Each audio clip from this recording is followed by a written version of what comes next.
Thank you so much nga pala dito kay Madam. Yeah.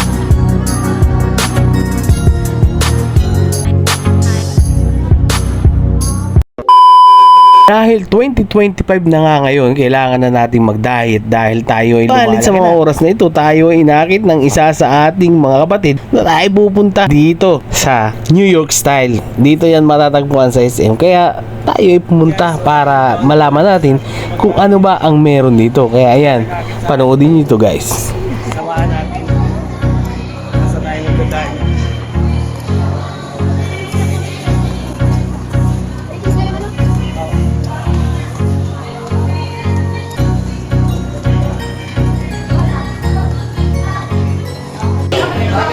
Dito kasama natin yung Herrera. Naglilipay tayo dito sa New York Style pizza. Sarap daw dito ang pizza. Thank you so much nga pala dito kay Madam. Yeah. Bagong sahod yan ngayon.